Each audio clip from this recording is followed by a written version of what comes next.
السلام عليكم عزیز دوست، آداب عرض है और आप सबका दिली खैर मकदम है।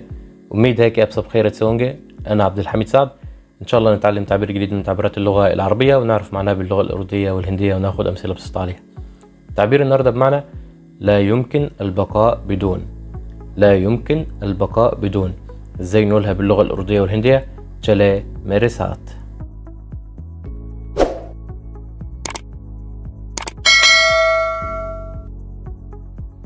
لا يمكن البقاء بدون باللغة الأردية بغير नहीं रह सकता. बगैर नहीं रह सकता. باللغة الهندية बिना नहीं रह सकता. बिना नहीं रह सकता. لا أستطيع البقاء دون التحدث. मैं बोले बगैर नहीं रह सकता हूँ.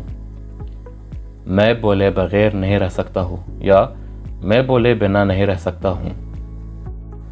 لا يمكنه البقاء دون شرب الشاي. वो चाय पिए बगैर नहीं रह सकता. वो चाय पिए बगैर नहीं रह सकता या वो चाय पिए बिना नहीं रह सकता. لا تستطيع البقاء دون غناء. वो गाने गए बगैर नहीं रह सकती. वो गाने गए बगैर नहीं रह सकती या वो गाना गए बिना नहीं रह सकती.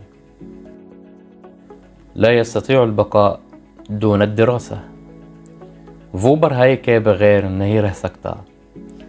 वो पढ़ाई के बगैर नहीं रह सकता या वो पढ़ाई के बिना नहीं रह सकता. لم يتمكنوا من البقاء دون التحدث بالإنجليزية. वो अंग्रेज़ी बोले बगैर नहीं रह सके. वो अंग्रेज़ी बोले बगैर नहीं रह सके या वे लोग अंग्रेज़ी बोले बिना नहीं रह सके.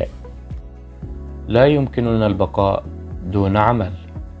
हम लोग काम के बगैर नहीं रह सकते हैं. हम लोग काम के बगैर नहीं रह सकते हैं या हम लोग काम के बिना नहीं रह सकते हैं.